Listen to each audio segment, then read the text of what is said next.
Sí, vos mencionabas el fallo de Ballesteros sobre la base del informe y la investigación que hizo Alejandro Olmos, este, que justamente es bastante relevante. Alejandro Olmos muere 3 meses después, en el 2000, 3 meses antes, 3 meses después de su muerte, el juez Ballesteros dictaminó sentencia y reconoció el carácter ilegal y fraudulento de la deuda obtenida hasta ese momento.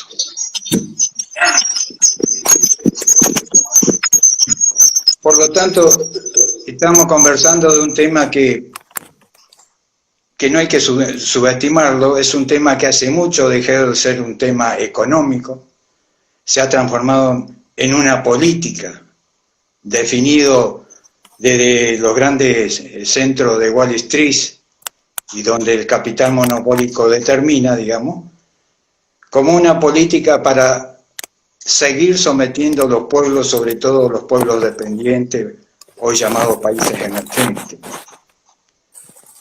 Entonces la deuda es una forma de ir obteniendo dividendos sobre la base de los recursos financieros, independientemente de inversiones que todos los países aspiran a tener inversiones genuinas y no tanto préstamos financieros.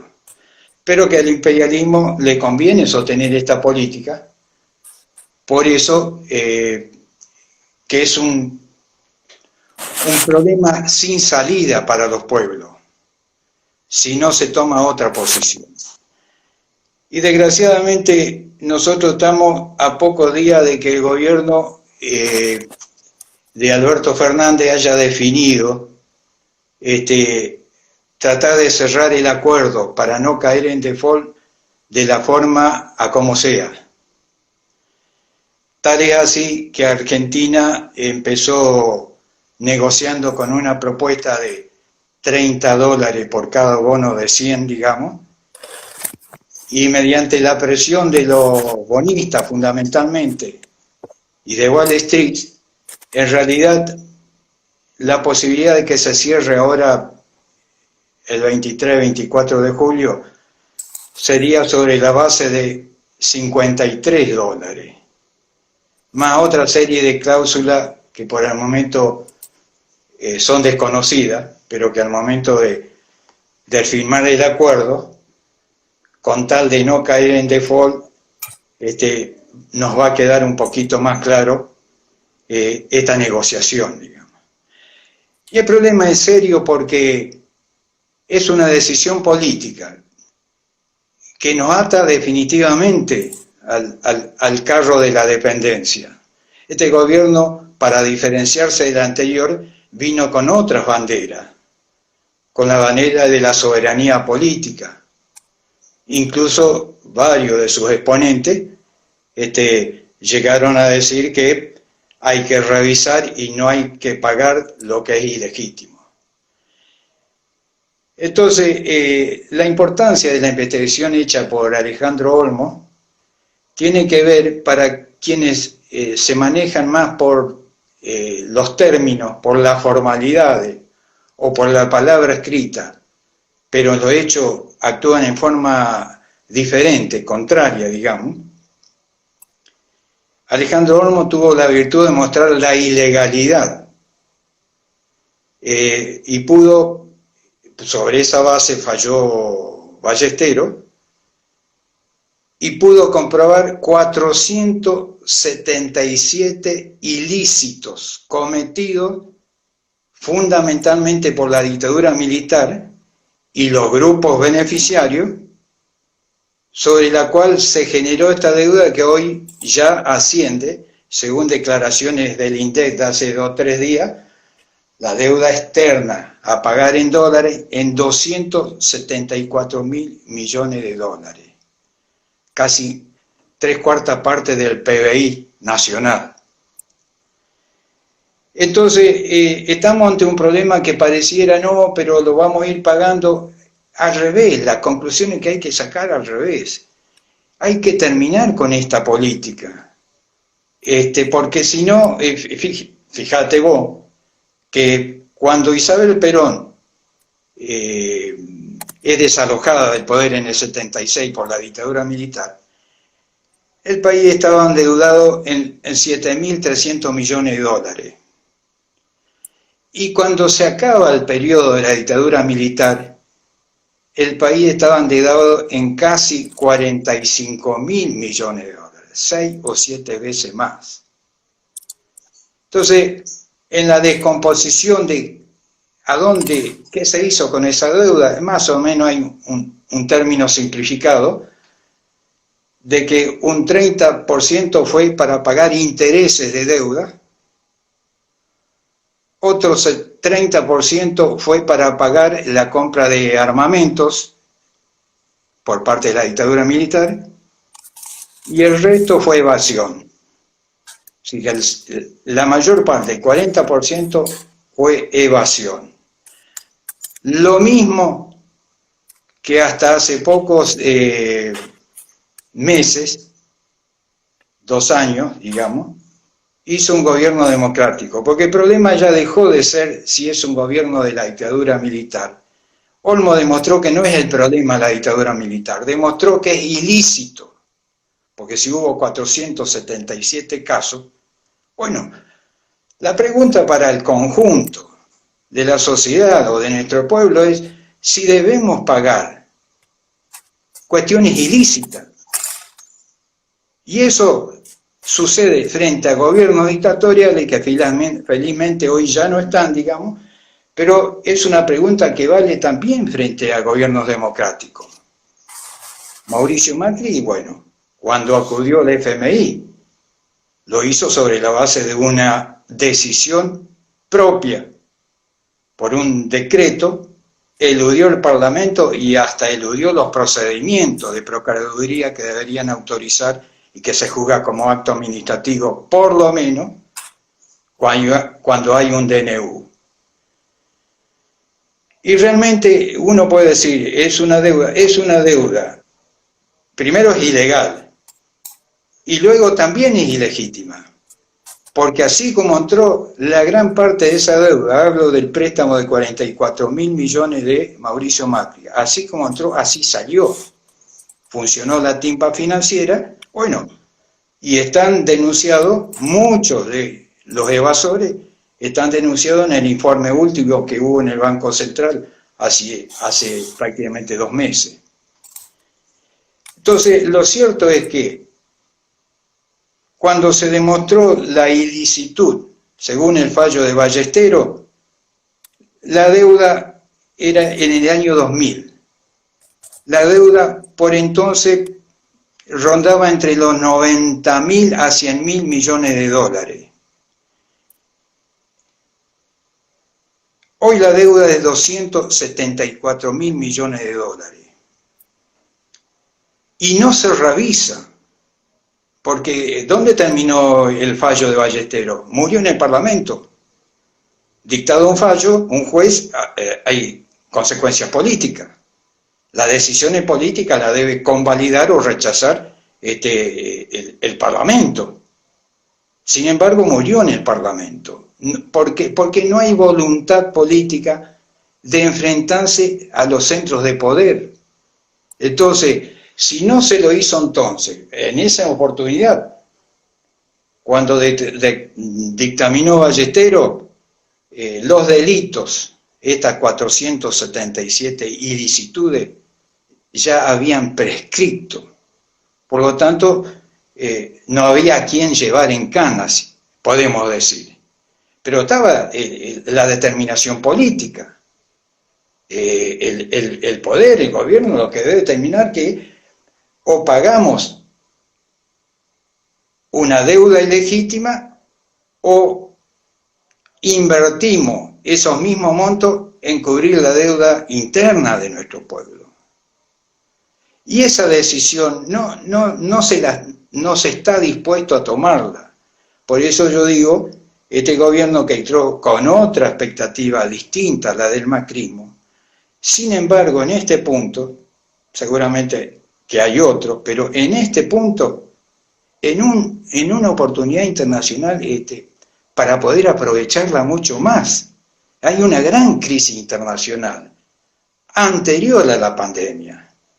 La pandemia lo que viene a poner en claro qué es lo que se construyó, lo que viene a poner en claro a dónde terminó las políticas neoliberales que llevaron a que los países, cuando se quisieron acordar y reaccionar frente al COVID-19, no estaban en condiciones mínimas de poder equilibrar la situación. ¿Por qué? Y porque lo que se ha impuesto como valor en el terreno de la salud, también en el terreno de la educación y de la investigación, lo que se ha impuesto es el valor del neoliberalismo. Privilegiar la economía de mercado, privilegiar el desarrollo de la salud privada y que se mueran los sistemas hospitalarios y la salud pública. Esto puso, por eso de esta pandemia después van a quedar efectos, pero lo más importante es si las conclusiones que logramos sacar sirven para que los pueblos avancen en su perspectiva de liberación. Entonces, vuelvo al tema de la deuda investigada. Es cierto lo que vos decías, existen distintos movimientos, el de la autoconvocatoria, orientada por Pérez Esquivel y Nora Cortiña, pero en la cual participan muchísimas fuerzas y movimientos. Es un intento de que, como otro movimiento como el del jubileo, y en otros países se están planteando un gran movimiento ciudadano y de los pueblos para definir si primero el pueblo o primero los centros financieros. Y esta es una decisión política que no solo hay que compartirla, hay que estar dispuesto a llevarla adelante. Todas las veces que se entra en esta crisis, porque hay un temor a veces, como dice, el temor a cuáles son las consecuencias si no pagamos. Y todas las crisis, como esta es una oportunidad. La oportunidad es tanto para los factores del poder, el capital financiero, pero también es una oportunidad para los pueblos. Es decir,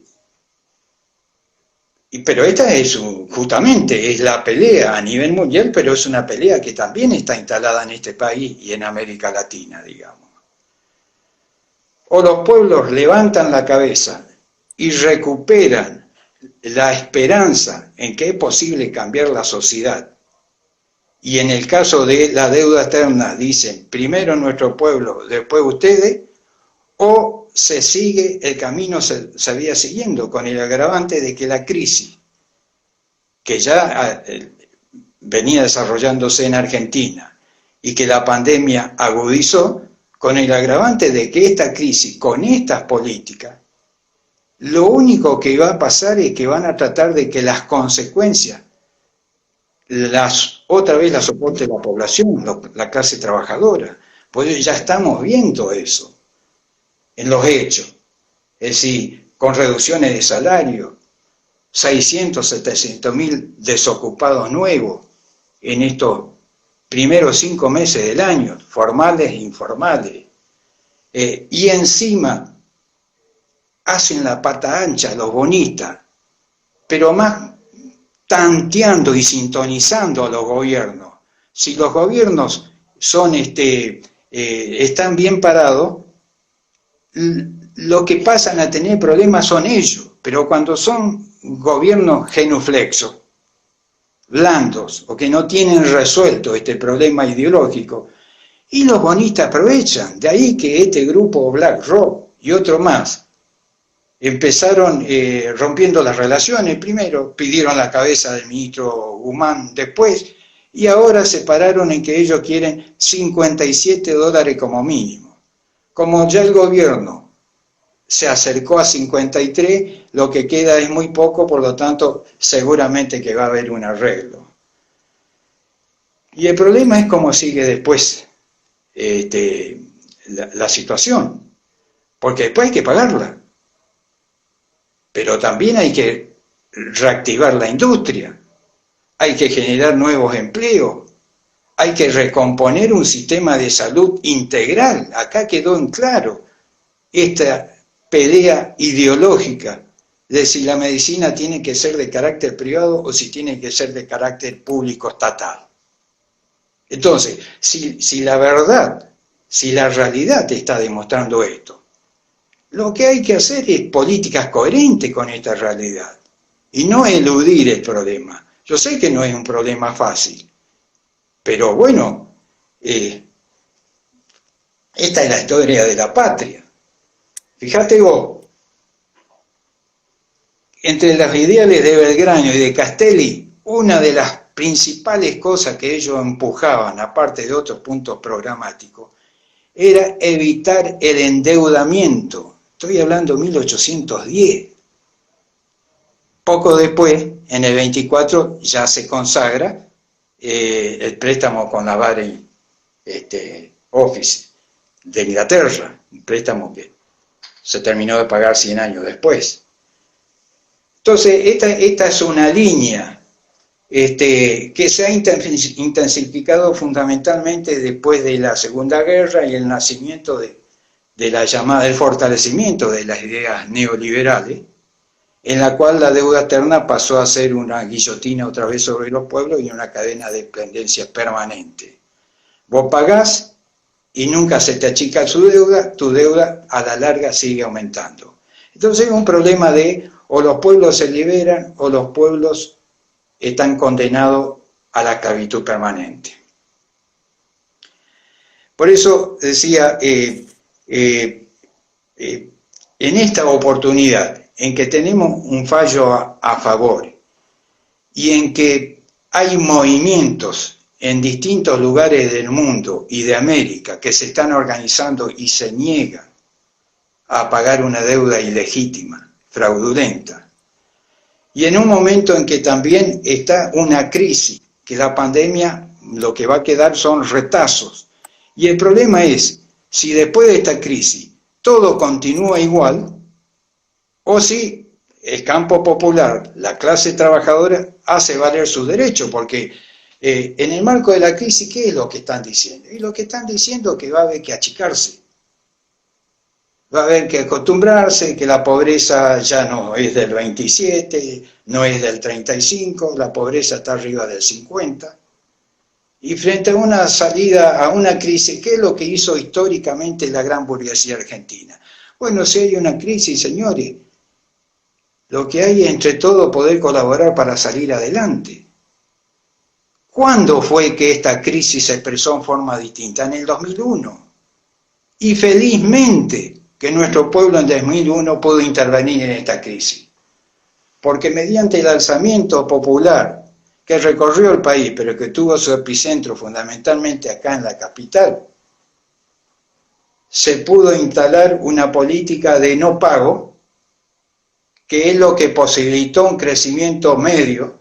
Posteriormente, cuando se normalizó la situación y la gran burguesía logró la estabilidad política, vino Kirchner y hubo un crecimiento ayudado con dos palancas principales, que era el no pago. En esos 2 o 3 años no salió un peso y eso permitió hacer un colchón, digamos.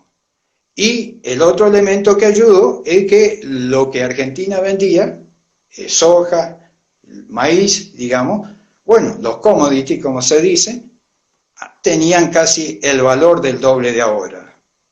Entonces, con solo los commodities Argentina no salía. Pudo recomponerse sobre la base de que durante 3 años no se pagó un solo peso. Y cuando empezó el nuevo ciclo y el kirchnerismo otra vez mostró sus agachadas, digamos, seguimos con la política otra vez de endeudamiento, de tal forma que cuando llega Macri ya había un monto considerable a resolver, independientemente, como dijo la presidenta en ese momento, de que fueron los mejores pagadores. Independientemente de los pagos que hizo, que es cierto, cerca de 120.000 millones de dólares, la deuda siguió creciendo.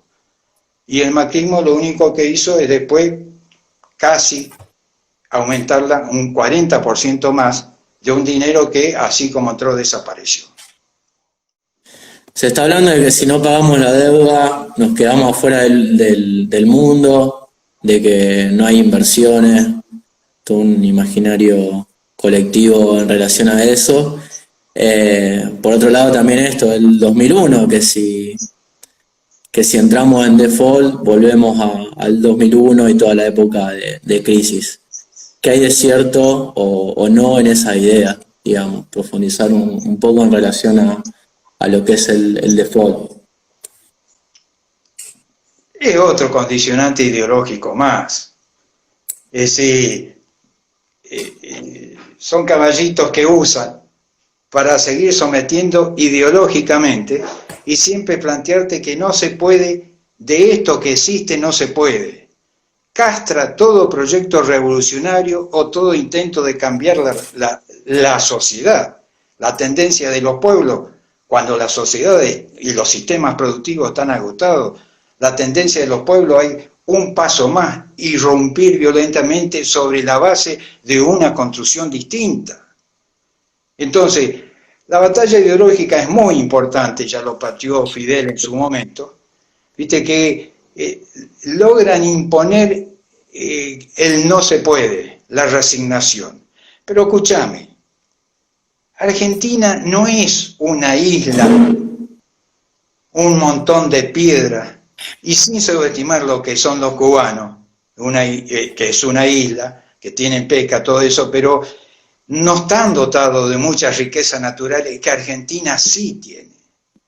Aún en esas condiciones tienen un petróleo de muy baja calidad, muy en profundidad, pero es un país, es una isla carente de muchos recursos que a Argentina le sobra. Y aún en esa situación, ellos lograron demostrar, primero que están parados, tienen muchas dificultades, pero en esta oportunidad presentada la pandemia, bueno, fue el único país que ofreció y pudo colocar profesionales, los de servicios esenciales en primera línea, en 27 países. Bueno, no quiero hablar, los hechos ya hablan de por sí, de cómo una isla con 11 millones de habitantes pudo hacer eso.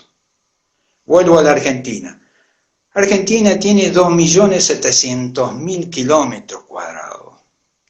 Está rodeado por mares y dentro está rodeado de ganadería, de agricultura, de riquezas mineras. ¿Qué problema tiene Argentina en el caso que digan se le viene el mundo abajo?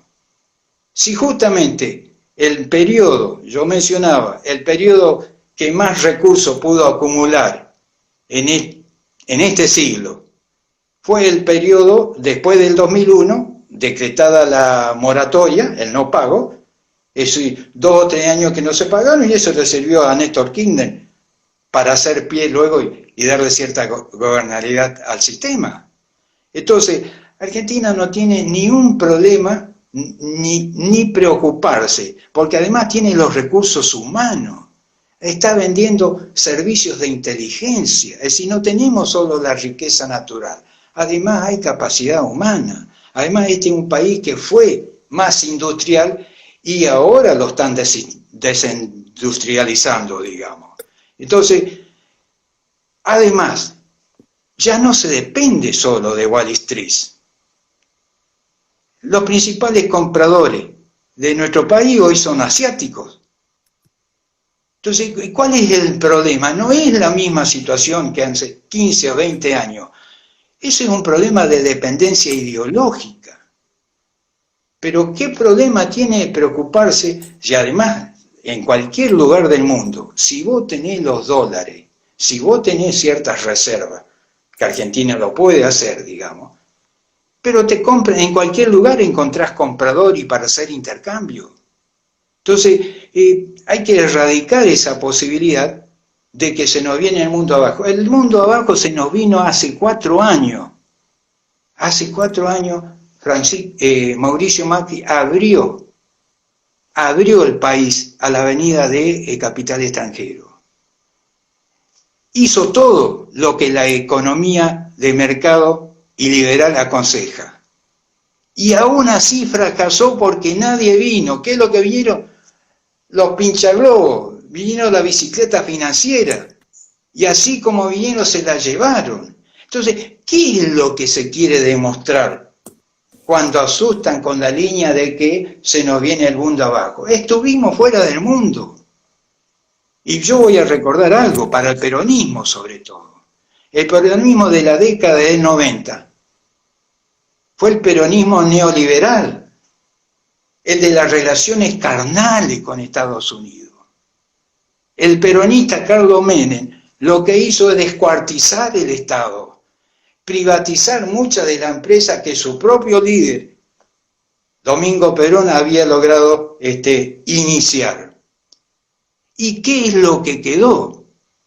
¿Sabés lo que quedó? Cuando terminó Menem, su periodo, que todavía algunos los liberales lo presentan como el mejor periodo, claro, el mejor periodo porque la inflación efectivamente se redujo casi 1, 2, 3%.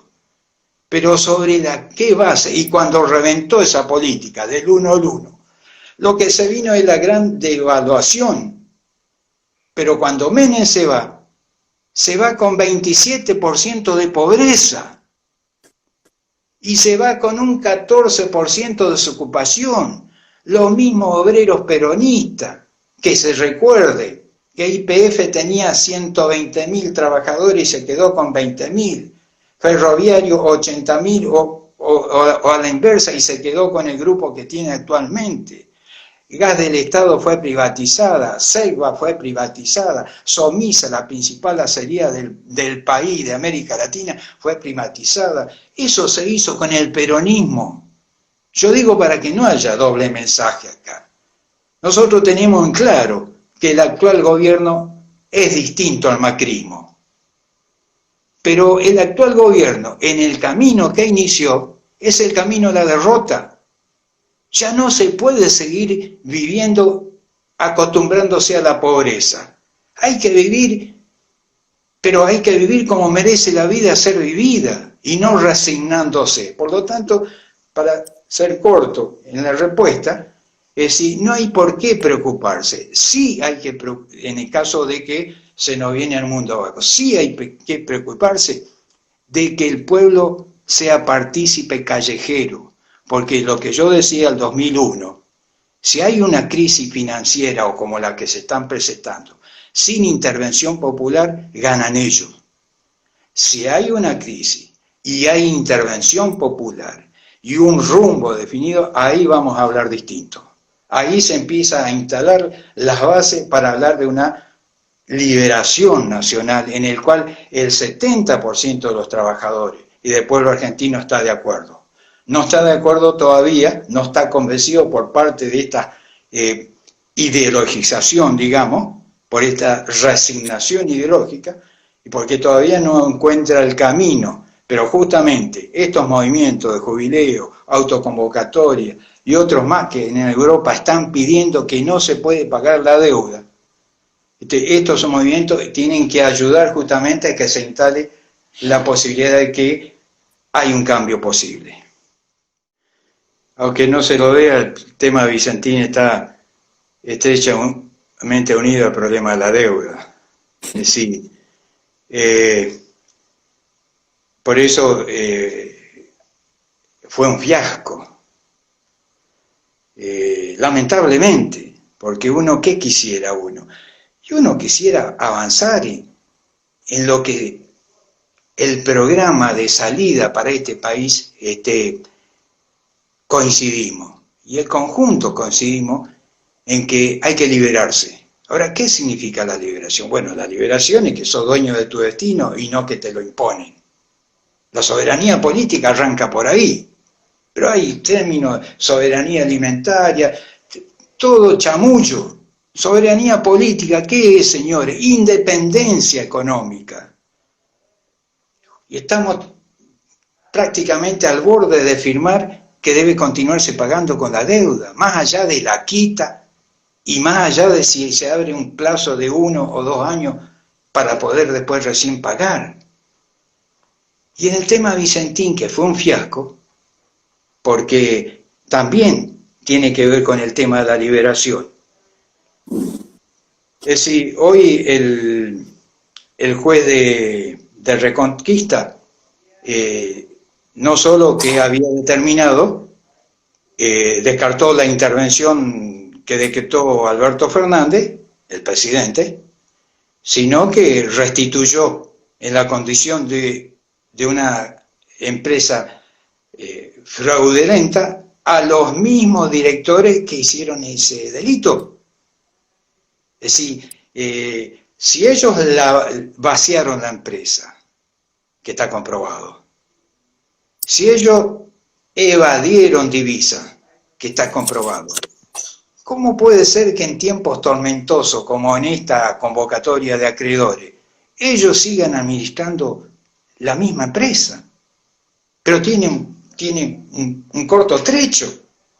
Si no pudieron pagar hace 6 meses, en diciembre, ahora sí lo van a poder hacer. Digo esto porque hoy salió en los diarios justamente que no solo le había restituido el control de la empresa hace 2 semanas a los mismos dueños, sino la posibilidad de exportar. El Vicentín es una agroalimentaria, se caracteriza por exportar de granos y sobre todo aceite de soja y algunos derivados. Bueno, es una de las empresas, te digo, si bien uno puede decir, al lado del beneficio que tuvo Techín, o Rogio, o los Macri, cuando se estatizó la deuda, ya cuando Domingo Cavallo era presidente del Banco Central en 1982, y la deuda privada pasó a ser deuda de todos nosotros, pasó a ser una deuda del Estado, una deuda pública. Bueno, los Vicentín fueron favorecidos con $2 millones en ese momento. Es decir, al lado de los otros es poca plata, pero ya entonces venían una línea de crecimiento sobre la base del recaudamiento político y que alcanzó una disparada, sobre todo a partir del 2000, cuando el precio de la soja también fue muy favorable y como ellos estaban en esta, un poco como que encontraron una oportunidad para una expansión. Pero lo que pasó, pasó. Está comprobado que hubo ilícitos, está comprobado que hubo blanqueo, que tienen sucursales en el exterior y en este momento, como la deuda no solo es con Argentina o con el Banco Nación, sino también con bancas internacionales, bueno, se está haciendo un rastreo de estos 2 últimos 3 años, digamos, le están haciendo un rastreo allá afuera sobre todo, para detectar los movimientos que tuvo el Grupo Vicentín, porque nadie se explica cómo una empresa floreciente que ganó en el 2018 $19.000 millones y en el 19 facturó por cerca de $4.000 millones, ¿cómo puede ser que de buena primera se haya venido tan abajo? Es evidente lo que pasó. Esto es muy común, además ellos son socios, los Glencore. Los Glencore tienen una historia de mafioso, digamos, con lo cual forman parte de la firma que es la mayor del mundo, que se renova. Entonces, el intento de expropiación, no solo el intento de expropiación, el intento de intervención quedó descartado, perdió razón de ser. Entonces, ¿es legítimo o no es legítimo expropiar a Vicentín? Pero claro que sí. Si estás ante delincuente, ¿qué necesitas para actuar? ¿Viste? Porque si no, la cuestión de que no, el poder, pero si con esa línea de que son poderosos, bueno, con esa línea no se puede hacer nada en ningún país, y menos acá. El que cometió delito tiene que ir preso. Sabemos que la justicia es lo que es. Por eso justamente uno pelea para que cuando se hable de cambios estructurales no se entienda que solo son las políticas tendientes a reestructurar la economía. Si hay una matriz productiva tan limitada como la actual, hacerla más amplia en nuestra interpretación, sino que además que funcione un parlamento que recupere la soberanía política y además una justicia que tenga que ver con lo que es la verdad, una justicia que responda al pueblo fundamentalmente. Por lo tanto, en este tema Vicentín, te digo, está muy ligado a la deuda externa. Si yo dejo de pagar la deuda, conjuntamente con esa medida tengo que manejar los fondos bancarios que tengo, los fondos financieros que tengo, porque si no, siguen siendo dueños del capital bancario y del capital financiero de este país, toda la mayoría de los bancos que son extranjeros. Si el no pago va acompañada de otras políticas, como es la nacionalización del sistema bancario. Y el sistema bancario va acompañada de otra política, que es la estatización del comercio exterior. Entonces, ¿cómo puede ser que mi comercio exterior, que yo soy el soberano, lo manejen 9 a 10 grupos multinacionales, de la cual Vicentín, que es capital local, es uno? Vicentín exportó la última vez casi el 10% de la facturación general. Ahora, el comercio exterior está ligado, por eso decía, el comercio exterior tiene que ser estatal. Ahora acá, cuando se intentó decir, o alguna diputada dijo, bueno, que sería bueno revisar si no conviene que vuelva a la Junta de Grano, como dando a entender que es un espacio institucional donde además del capital privado participan dirigentes de las cooperativas o dirigentes del Estado. La Junta Nacional de Grano es la que regulaba los precios. Pero desde que existe el mercado manejado por las multinacionales, los precios se definen afuera, entonces una Junta Nacional de Grano sería un entorpecimiento de esos precios. Y eso es lo que no quieren las multinacionales ni la gran burguesía argentina. Lo que quieren es seguir manejando libremente, que no haya proteccionismo, que no haya impuestos, y que por lo tanto, y que cuando se presentan delitos como el de Vicentín, que tampoco haya expropiaciones. Pero escúchame, el tema es que la expropiación la están haciendo el mundo capitalista también. Yo comento esto porque el Estado francés se quedó con Citroën. Claro, Citroën es una marca histórica. Ahora, si el Estado puso plata y la sostuvo, bueno, se quedó con las acciones. Acá no se puede ser dueño de una acción. Y lo peor no es la derecha ya sabemos, la derecha rancia, ya sabemos cómo actúa. Lo peor es que los gobiernos que pretenden no ser de derecha o de centro, digamos, son genuflexos. Y es lo que está pasando hoy con Alberto Fernández. Va dispuesto al pago, cuando todos sabemos que hay que pagar que van a pagar lo que no se tiene. Retrocedió con el tema de expropiar Vicentín. Y ahora un juez pudo más que un decreto del presidente, pero ¿dónde estamos? Y no solo el presidente, porque después intervino el gobernador Perotti de Santa Fe, que también presentó una propuesta en todo caso para evitar la expropiación, pero que era una asociación y que después en sociedad con YPF Agro poder plantearse la posibilidad de salir adelante, y eso es lo que llevó al gobierno a decir que de ser expropiado, o por lo menos como una nueva asociación de Vicentín, iba a actuar como una empresa testigo. No hay empresa testigo. Si vos sos uno dentro de 9 multinacionales y el precio además lo rigen internacionalmente, ¿testigo de qué? Viste, si no nacionalizás el comercio exterior y solamente te quedabas con Vicentín, tampoco resolvía el problema. Pero ni siquiera por ese lado, porque abrió una esperanza. La política de expropiar a Vicentín abrió una esperanza, porque es justamente el programa antiimperialista que los pueblos necesitan. Hay que liquidar la dependencia. Y para liquidar la dependencia, si no manejan a multinacionales o la gran burguesía, lo que maneja es el pueblo. El pueblo tendrá que ver con qué representantes, no con muchos de los que están actualmente, porque justamente están anquilosados a su puesto y en realidad se han transformado en verdaderos burócratas. Y lo digo desde los empresarios hasta los jerarcas sindicales y muchos de los políticos, que así como levantaron la mano en el 2001 para decretar el default, después volvieron a levantar para instalar otra vez el pago de la deuda externa.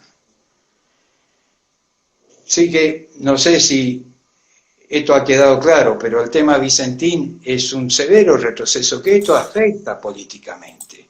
La otra vez decía un integrante en su momento de Carta Abierta, la preocupación porque la derecha se viene. La derecha se viene porque vos estás dejando que se venga. No puede ser que a 6 meses de nuevo gobierno ya estés planteando que vienen por vos. Pero ¿y el pueblo? Con esta política de desmovilización que se dio al frente de todo, pero por supuesto que crece la derecha. Pero ¿y dónde están los trabajadores? Los únicos que están saliendo a la calle es la gente de la izquierda y de movimientos independientes. Pero yo digo, porque además el Frente de Todos tiene una capacidad operativa, social y de trabajadores. Ahora abandonaron la calle. Todavía la orden que dio el presidente allá cuando recién había ganado las PASO, de que era mejor no estar en la calle, todavía se sigue aplicando. Hoy será con el argumento del COVID-19. No, pero es una política. Si vos vas a tomar una decisión de no pago, tenés que estar acompañado por tu pueblo movilizado, si no va a ser un fracaso. Y si vos vas a acompañar una política de expropiar, como en el caso de Vicentín, tenés que buscar la calle. Pero resulta que al final el que buscó la calle es Vicentín. Y ahora están más fortalecidos que antes. Por eso vuelven y se dan el lujo, amparado en una decisión del juez, de volver a seguir administrando el delito. ¿Cómo van a pagar a los 2.500 productores a los cuales prácticamente se quedaron con su cosecha? Si no pudieron hacerlo cuando tiempo normal, hasta diciembre de este año, que pasó, digamos, ahora lo van a hacer que son tiempos anormales. Esto se va a resolver poniendo plata al Estado otra vez, pero poniendo plata sin manejar. Y este es el viejo camino, justamente que hay que impedir que se llegue. Por eso yo tengo esperanza. Tengo esperanza de que un sector importante del peronismo reaccione favorablemente hacia la bandera de liberación. Si no, es una mentira la soberanía económica, la soberanía política o la justicia social. Y hay que terminar, porque todos queremos cambiar, y todos queremos, y vemos a los muchachos ya sin futuro, y nuestra juventud, y vos mismo hablabas de las universidades. Las universidades ahora con estos presupuestos van a la chique. Y muchos pibes van a tener que, más de uno, esperemos que no sean tantos, abandonar sus estudios porque van a tener que comer o ayudar a su familia. Esto es lo que se viene. Pero ya que estamos viendo los efectos de la pandemia y lo que van a quedar es retazo, pero pasemos al frente. Si nosotros no pasamos al frente, planteando cosas distintas, los que pasan al frente son la derecha, planteando lo mismo de antes, con la diferencia de que el traslado de quien paga la crisis la soportamos otra vez los trabajadores.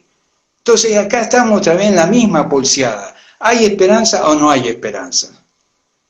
Y yo lo digo desde el ángulo de no un voluntarismo, lo digo del ángulo hasta de la legalidad. ¿Cómo voy a pagar una deuda ilegal? ¿Cómo voy a dejar que una empresa ilegal y un directorio cual todavía no hay ni uno preso, digamos, siga rigiendo parte del comercio exterior? Y no quiero hablar de las multinacionales extranjeras porque son peores. A veces se habla, bueno, pero esta nacional, sí, hay dos granallas nacionales, que es esta y es AGD. Y no vaya a ser que AGD esté interesada en quedarse con alguna empresa de Vicentín.